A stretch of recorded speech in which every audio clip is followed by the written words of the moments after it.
बृहस्पति देव महाराज की जय। ओम श्री विष्णवे नमः। आइए बृहस्पतिवार व्रत कथा श्रवण करते हैं। कथा अनुसार प्राचीन समय की बात है। भारतवर्ष में एक राजा राज्य करता था। वह बड़ा प्रतापी और दानी था। वह नित्य गरीबों और ब्राह्मणों की सेवा करता था। वह प्रतिदिन मंदिर में भगवान के दर्शन भी करने जाता था, लेकिन यह बात उसकी रानी को अच्छी नहीं लगती थी। वह नहीं पूजन करती थी और न ही दान करने में उसका मन लगता था। एक दिन राजा शिकार खेलने वन को गए हुए थे तो रानी और दासी महल में अकेली थी। उसी समय बृहस्पति देव साधु का वेश धारण कर कर राजा के महल में भिक्षा के लिए आए।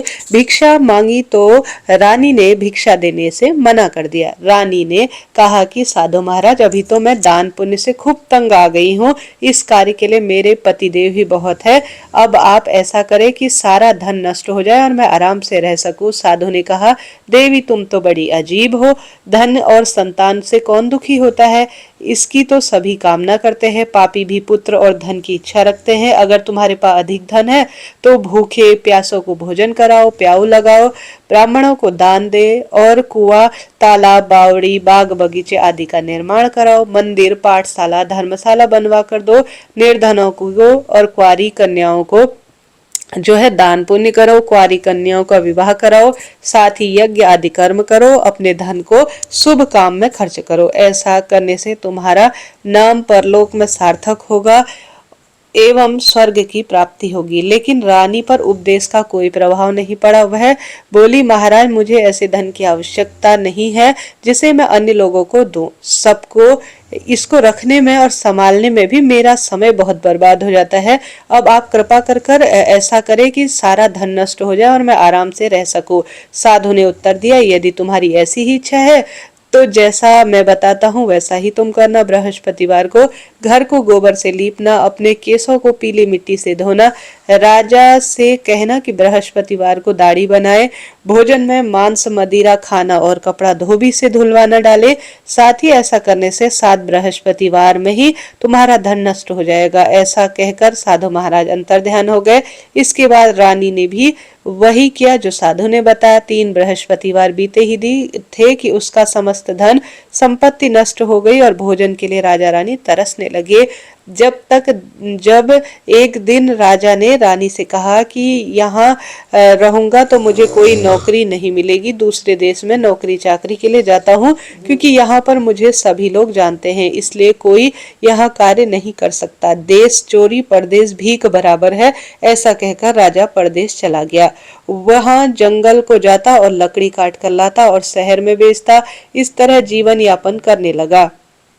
उधर राजा के बिना रानी और दासी दुखी रहने लगे। किसी दिन भोजन मिलता और किसी दिन जल पीकर ही सो जाती। एक समय जब रानी और दासी को 7 दिन बिना भोजन के रहना पड़ा तो रानी ने अपनी दासी से कहा, हे दासी, पास ही के नगर में मेरी बहन रहती है, बड़ी धनवान है, तो उसके पास जाकर आ और 5 सेर अनाज मांग कर लेकर आ, ताकि कुछ समय के लिए थोड़ा बहुत गुजारा बसर हो सके। दासी रानी के बहन के पास गई। उस दिन बृहस्पतिवार था। रानी की बहन उस समय बृहस्पतिवार की कथा सुन रही थी। दासी ने रानी की बहन को अपनी रानी का संदेश दिया, लेकिन रानी की बहन ने कोई उत्तर नहीं दिया। जब दासी को रानी की बहन से कोई उत्तर नहीं मिला तो वह बहुत दुखी हुई। उसे क्रोध भी खूब आया। दासी ने वापस आकर रानी को सारी बात बताई। सुनकर रानी ने कहा कि दासी, इसमें उसका कोई दोष नहीं है। जब बुरे दिन आते हैं ना तो कोई भी सहारा नहीं रहता। अच्छे बुरे का पता तो विपत्ति में ही चलता है। जो ईश्वर की इच्छा होगी वही होगा। यह सब हमारे भाग्य का दोष है। यह सब कहकर रानी ने अपने भाग्य को कोसा। उधर रानी की बहन ने सोचा कि मेरी बहन की दासी आई थी, लेकिन मैं उसे कुछ भी नहीं बोल पाई। इससे शायद वह दुखी होगी। बहन जो है पूरा अपना पूजा पाठ का काम समाप्त कर कथा सुनकर अपनी बहन के घर गई और कहने लगी, हे बहन, मैं बृहस्पतिवार का व्रत कर रही थी। तुम्हारी दासी आई थी, लेकिन जब तक कथा होती है तब तक न किसी से बोलते हैं न किसी से उठते हैं, इसलिए मैं नहीं बोली। कहो दासी, तुम क्यों आई थी? रानी बोली, बहन, हमारे घर में अनाज नहीं है। ऐसा कहते कहते रानी की आंख भर आई। उसने दासियों समेत 7 दिन तक भूखा रहने की बात अपनी बहन को बता दी। इसलिए मैंने दासी को तुम्हारे 5 पास जो है भोजन अनाज के लिए भेजा था। रानी की बहन बोली, बहन देखो, बृहस्पति देव सबकी मनोकामना पूर्ण करते हैं, शायद तुम्हारे घर में भी अनाज रखा हो। पहले तो रानी को विश्वास नहीं हुआ, परंतु बहन के आग्रह पर उसने अपनी दासी को अंदर भेज दिया। दासी घर के अंदर गई तो वहां पर एक घड़ा बहुत सुंदर रूप में जो है अनाज से भरा हुआ था। उसे बड़ी हैरानी हुई। उसने बाहर आकर रानी को बताया। दासी रानी से कहने लगी, हे रानी, जब हमको भोजन नहीं मिलता तो हम व्रत ही तो करते हैं, तो इसलिए क्यों ना इस व्रत की कथा और विधि पूछ ली जाए, हम भी इस व्रत को करेंगे। दासी के कहने पर रानी ने अपनी बहन से बृहस्पतिवार व्रत के बारे में पूछा। उसकी बहन ने बताया, बृहस्पतिवार के दिन व्रत में चने की दाल और गुड़ और मुनक्का से भगवान विष्णु का पूजन और केले के पेड़ की अच्छी तरह से पूजा करना तथा दीपक जलाना और कथा सुनना। उस दिन एक ही समय भोजन करना, भोजन में पीले खाद्य पदार्थ का सेवन करना, इससे गुरु भगवान प्रसन्न होते हैं और पुत्र, अन्न और धन के वरदान देते हैं, साथ ही सभी मनोकामना भी पूर्ण करते हैं। व्रत और पूजन की विधि बताकर रानी की बहन अपने घर लौट आई। रानी और दासी दोनों ने विश्वास से बृहस्पति देव का पूजन करेंगे ऐसा मन में निश्चय किया। 7 रोज के बाद जब बृहस्पतिवार आया तो उन्होंने व्रत रखा। घुड़साल में जाकर चना और गुड़ बीन कर लाई तथा उनकी दाल से केले की जड़ और बृहस्पति भगवान का पूजन किया। अब पीला भोजन कहाँ से आए? दोनों बड़ी दुखी हुई, परंतु उन्होंने व्रत किया, इससे बृहस्पति देव प्रसन्न थे। एक साधारण व्यक्ति के रूप में वह दोनों थालों में पीला भोजन लेकर आए और दासी को देकर बोले, हे दासी, यह भोजन तुम्हारे और तुम्हारी रानी के लिए है, तुम इसे ग्रहण करो। दासी भोजन पाकर प्रसन्न हुई। उसने रानी से कहा, चलो रानी जी भोजन कर लो, परंतु रानी को भोजन आने के बारे में कुछ भी पता नहीं था, इसलिए उसने कहा, तू जा भोजन कर ले, क्यों व्यर्थ में हमारी हंसी उड़ाती है। तब दासी ने कहा, एक व्यक्ति भोजन दे गया है। तब रानी ने कहा, वह व्यक्ति तेरे लिए ही भोजन दे गया होगा, तू ही भोजन कर ले। तब दासी ने कहा, वह व्यक्ति हम दोनों के लिए थालों में भोजन सुंदर रूप में पीले रंग का दे गया है, इसलिए मैं और आप दोनों ही साथ साथ भोजन करेंगे। यह सुनकर रानी बहुत प्रसन्न हुई और दोनों ने गुरु भगवान को नमस्कार कर कर भोजन किया। इसके बाद से वे प्रत्येक गुरुवार को गुरु भगवान का व्रत करती और पूजन करती। बृहस्पति भगवान की कृपा से उनके पास धन हो गया, लेकिन रानी फिर पहले की तरह आलस्य करने लगी।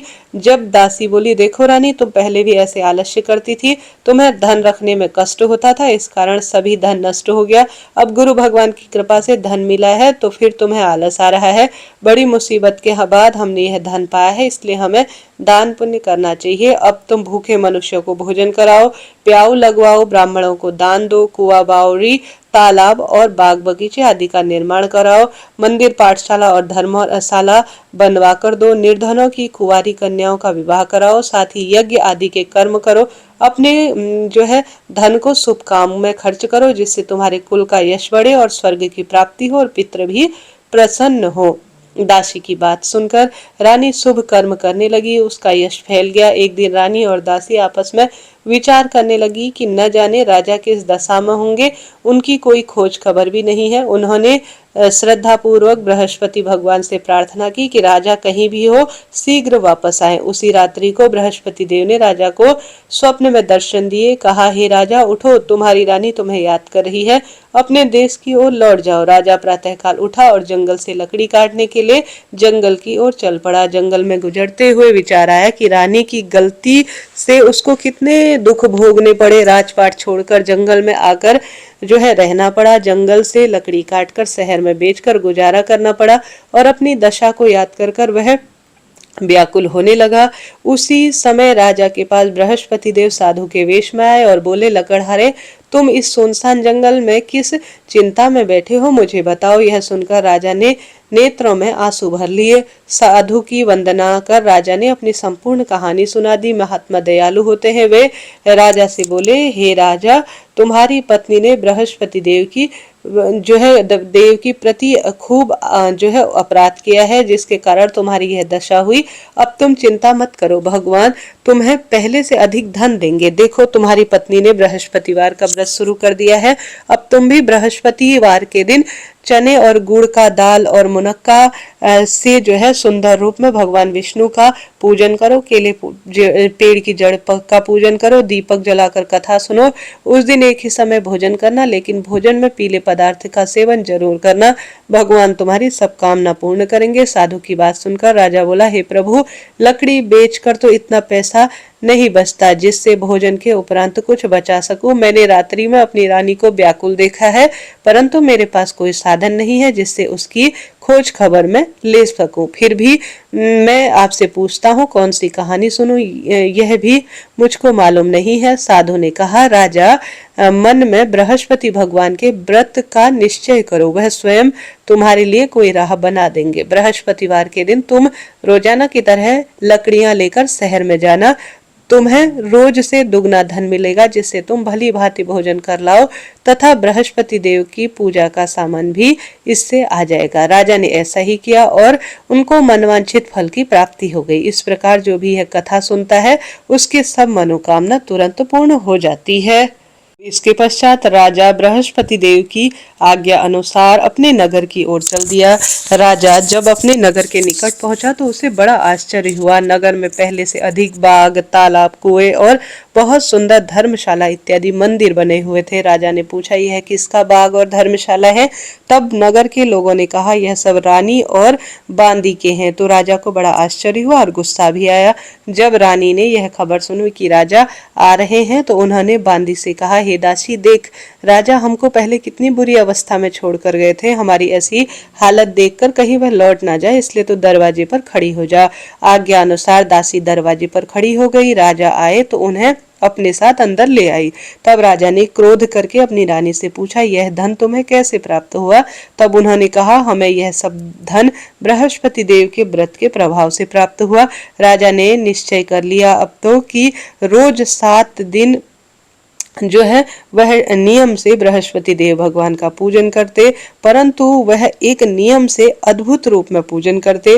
दिन में 3-3 बार रोज कहानी कहते, रोज जो है व्रत उपवास का संकल्प लेकर। अब हर समय राजा के दुपट्टे में चने की दाल बंधी रहती तथा दिन में 3 बार वह नियम से बृहस्पति देव की कथा सुनते और पढ़ते। एक रोज राजा ने विचार किया कि चलो अपनी बहन के यहाँ हो जाएं, अर्थात जाकर आए। इस तरह निश्चय कर राजा घोड़े पर सवार होकर अपनी बहन के यहाँ को चल दिए। मार्ग में उसने देखा कुछ आदमी एक मुर्दे को ले जा रहे हैं। उन्हें रोककर राजा ने कहा, अरे भाइयों, मेरी बृहस्पतिवार की कथा सुन लो। वे बोले, हमारा तो आदमी मरा जा रहा है। परंतु कुछ आदमी बोले, अच्छा कहो, हम तुम्हारी कथा भी सुन लेंगे। राजा ने तुरंत दाल निकाली और जब कथा अधूरी ही हुई थी कि मुर्दा हिलने लगा और तब कथा समाप्त हो गई। तब राम राम कहता हुआ मनुष्य अर्थात मुर्दा उठकर खड़ा हो गया। आगे मार्ग में उसे एक किसान खेत में हल चलाता हुआ मिला। राजा ने उसे देखा और उससे बोला, अरे भैया, तुम मेरी बृहस्पतिवार की कथा सुन लो ना। किसान बोला, जब तक तेरी कथा सुनूंगा तब तक तो मैं 4 हल जोत लूंगा। जा अपनी कथा किसी और को सुना। इस तरह राजा आगे चलने लगा। राजा के हटते ही बैल पछाड़ खाकर गिर गए और किसान के पेट में बड़ी जोरदार दर्द होने लगा। उस समय उसकी माँ रोटी लेकर आई।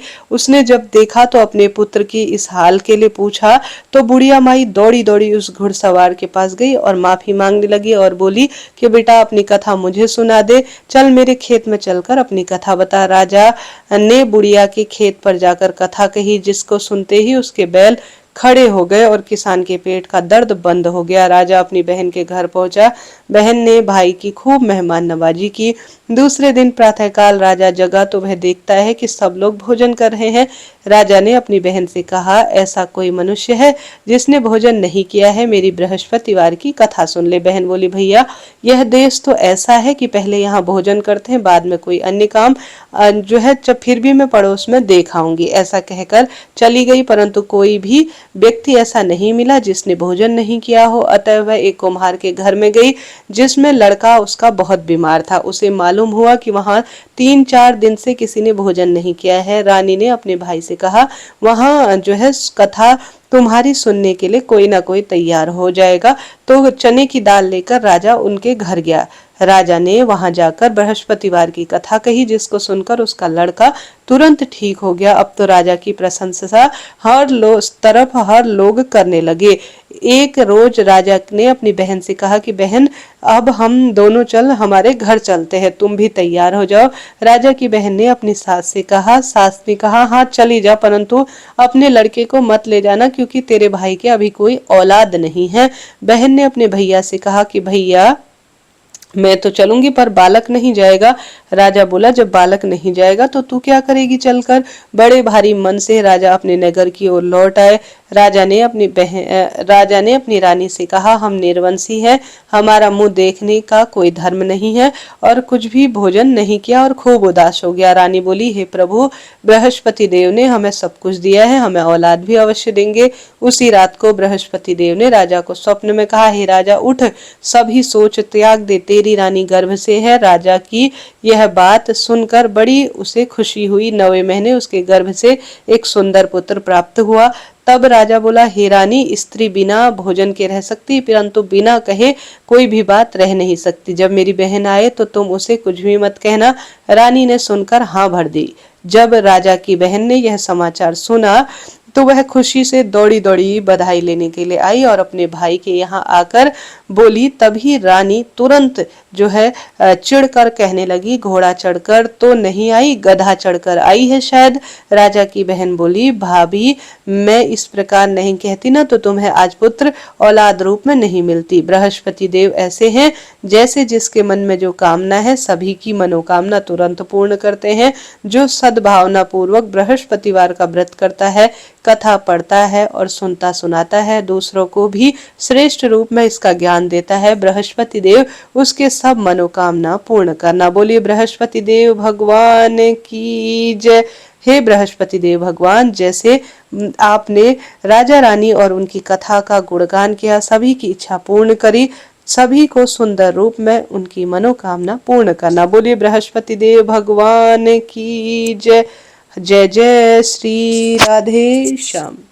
बृहस्पति देव भगवान की आरती। ओम जय बृहस्पति देवा, प्रभु जय बृहस्पति देवा, छिन छिन भोग लगाऊं, कदली फल मेवा। ओम जय बृहस्पति देवा, तुम पूर्ण परमात्मा, तुम अंतर्यामी, स्वामी तुम अंतर्यामी। जगत पिता जगदीश्वर, तुम सबके स्वामी। ओम जय बृहस्पति देवा, चरणामृत निज निर्मल, सब पातक हरता, प्रभु सब पातक हरता। सकल मनोरथ दायक, कृपा करो भरता। ओम जय बृहस्पति देवा, जय जय बृहस्पति देवा। तन मन धन अर्पण कर, जो जन शरण पड़े, प्रभु जो जन शरण पड़े। प्रभु प्रकट तब होकर, आकर द्वार खड़े। ओम जय बृहस्पति देवा, जय जय बृहस्पति देवा। दीन दयाल दयानिधि, भक्तन हितकारी, प्रभु भक्तन हितकारी। पाप दोष सब हरता, भव बंधन हारी। ओम जय बृहस्पति देवा, जय जय बृहस्पति देवा। सकल मनोरथ दायक, सब संकट हारो, प्रभु सब संशय हारो। विषय विकार मिटाओ, संतन सुखकारी। ओम जय बृहस्पति देवा, जय जय बृहस्पति देवा। जो कोई आरती तेरी प्रेम सहित गावे, प्रभु प्रेम सहित गावे। जेठानंदन आनंदन कर, सो निश्चय पावे। ओम जय बृहस्पति देवा, जय जय बृहस्पति देवा। सब प्रेम से बोलिए विष्णु भगवान की जय। बोलो बृहस्पति देव भगवान की जय। प्रिय श्रोताजनों, इस तरह से यह बृहस्पतिवार व्रत की आरती जो मैं स्वयं पढ़ती हूँ और साथ ही यह जो कथा मेरी पुस्तक में वर्णित है संपूर्ण रूप से जो श्रेष्ठ है मैंने आपको सुनाई, आपने सुनी, आपका धन्यवाद और आभार। जरा सा भी वीडियो उपयोगी रही हो तो राधे राधे लिखें।